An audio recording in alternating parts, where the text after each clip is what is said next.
Coming up in this programme, we focus on a masterclass about how to get full value from a digital microscope. We look at how one Year 3 teacher is using a digital camera to make sense of fractions. And we have top tips for the classroom.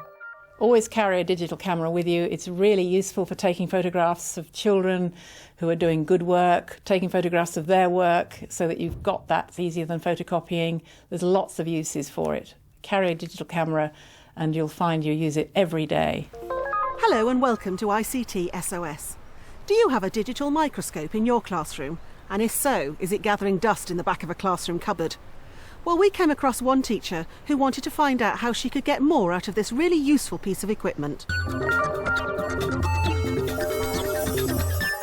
In Year 5 we're looking at life cycles at the moment, and I'd really like to incorporate some ICT in the science lesson, and we have a bit of equipment, this microscope. I'd really like to be able to use it with the class so that they can see the images that we're going to be looking at in greater detail, but I'm not too sure about how to actually use it and what it can do. So if someone can give me a bit of help, I'd really appreciate it. And here to help Avril is ICT teacher advisor Ophelia van der Pooy. The digital microscope is a great piece of kit. It allows children to take snapshots of specimens. It allows you to use it as an ordinary microscope with different magnifications, and it also allows you to do time-lapse photography. One of the things that you might want to go through at the beginning of the lesson is talking to the children about the microscope and the parts of the microscope, particularly looking at the magnification, 60 times, 200 times, and so on. But also on the software, what's really nice is that you can actually take time-lapse photography with the software. So I could do it throughout the whole day? You could do it throughout the whole day. Wonderful. Or 24 hours or 48 hours. Excellent. You know, whatever you choose. I'm just going to put something under the microscope for you to have a look at so that it kind of makes a little bit more sense. Right. 2p. I am going to just adjust it to the lowest setting, which is 10 times magnification. This is the software interface.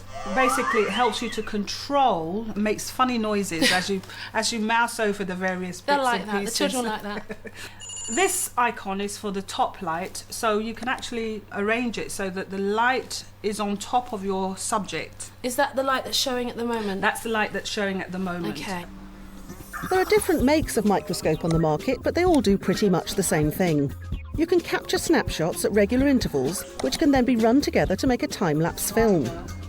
For the life cycles topic, Avril is hoping to follow the germination of cress seeds. But will there be time for the seeds to germinate overnight? You would expect to see some growth within 12 hours. So if we set up later on this afternoon the experiment and leave it overnight, then tomorrow we can actually come back and have a look and see whether anything has I'll have happened. something by then? You should do. Okay. You should do. I would start off by looking at the microscope, getting to, like you said, getting the children to explore it first of all.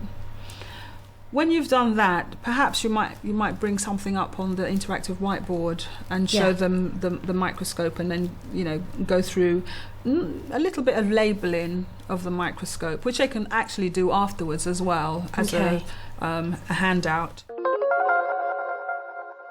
So how will Avril get on? She starts the first of the 2 lessons by talking the class through the digital microscope's capabilities. So this is our microscope, and it's got a lot of features on that I found out about, so I'm going to be telling you all about those features. A button right at the top, this one here is in blue. It's a really Introducing the idea of snapshots and time-lapse, she then adopts Ophelia's technique of using the 2-pence piece to demonstrate magnification. That is actually... it's just been magnified 10 times. We're going to set up our cress seeds now. So we're going to use a Petri dish. Okay, you see these in CSI all the time. Yeah. The idea is for the cress seeds to germinate on the moist cotton wool. Let's first of all have a look at these seeds under the microscope. Okay, that's been magnified 60 times, so it looks much bigger. The class will be able to explore life cycles by tracking the stages of growth as the seeds germinate. But also we want to think about how long do want to leave in between our snapshots. How long do you think it will be, Krishna? 2 days. If you leave it for like a minute or two, it'll look really blurry. I think that more than 1 day is too long, but 1 day is just about right. The class decides to set the microscope to take an image every 30 minutes. About 2 weeks. Avril ends the first lesson by asking the children to label diagrams of the microscope.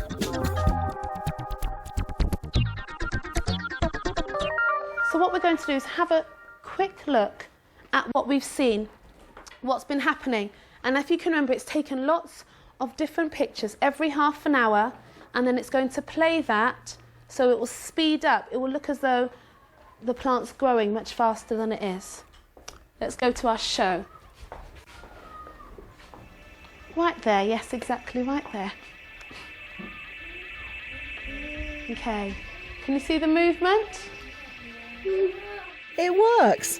The time-lapse film does show the cress seeds germinating.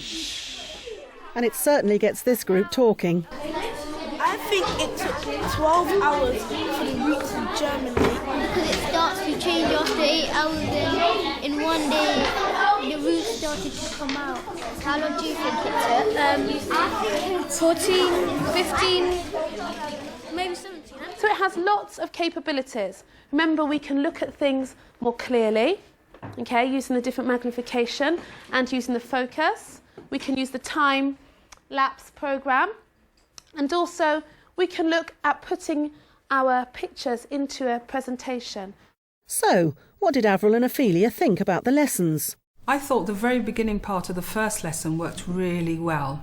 I liked the way she'd used a physical microscope to actually describe and to explain to the children exactly what they were doing, and having a physical microscope actually helped them to focus on exactly what they were going to do. If I was to do the lesson again, I'd allow the children to actually physically hold the microscope and just play around with the magnification, because it's quite sturdy, so they can actually hold it and just pass it around and see in a bit more detail.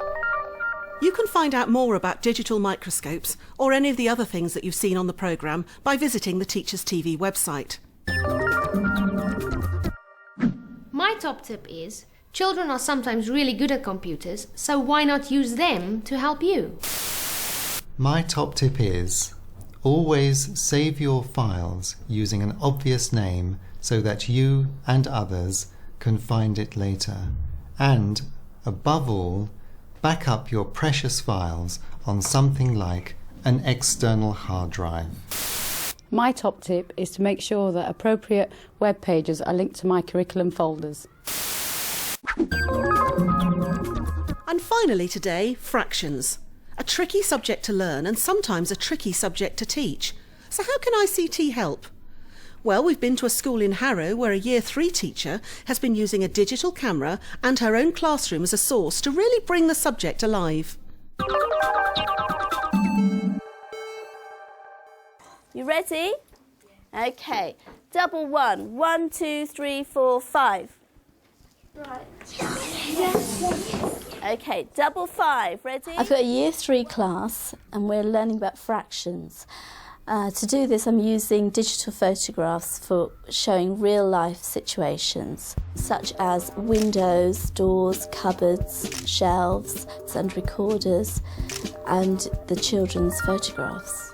By using the real things, what I hope is that the children will realise that maths is all around them, and I'm trying to bring their outside environment into the classroom, and their learning in the classroom back into their outside environment. Now this is the window, Year 1's window.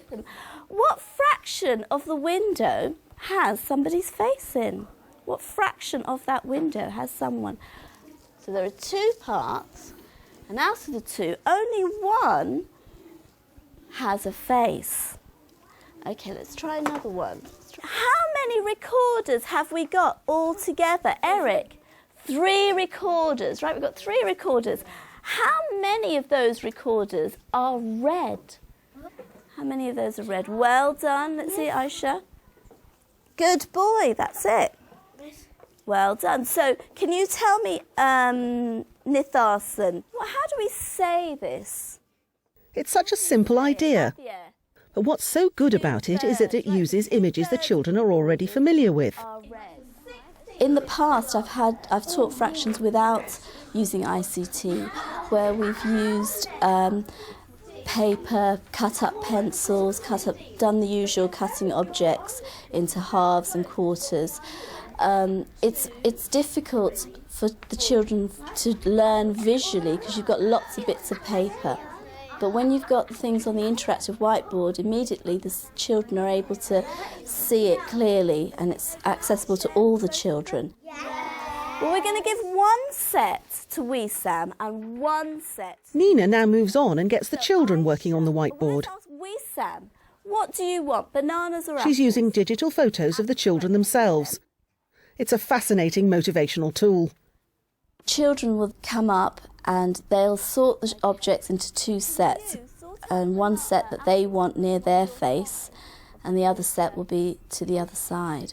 I've used the children's images partly because I want to get their focus.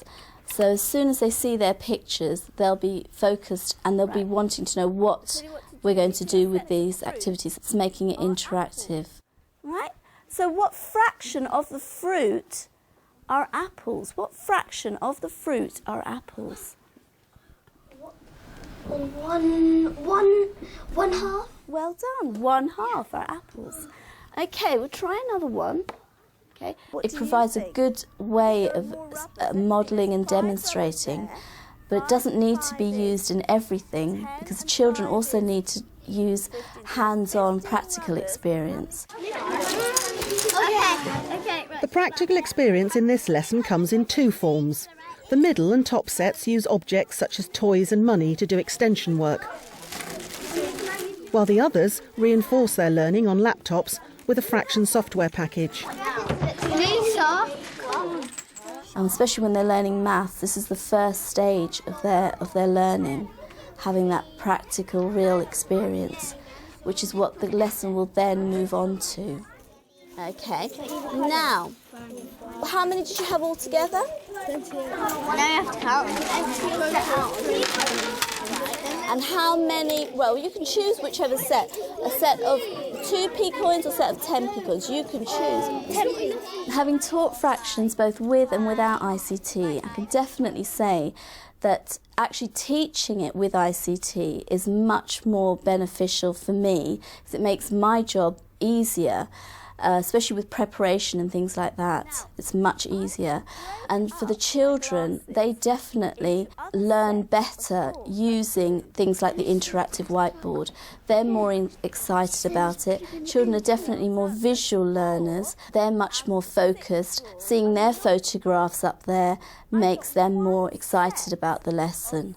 So using the ICT has lots of benefits as long as it's used for specific purposes and not just for the sake of it. Well, that's about it for this programme. But before we go, here's a top tip from me. I always set the screensaver on my computer to at least 60 minutes, otherwise it keeps interrupting the flow of the lesson. Don't forget you can find out information about anything you've seen in this programme by visiting the Teachers TV website. And I'll see you next time.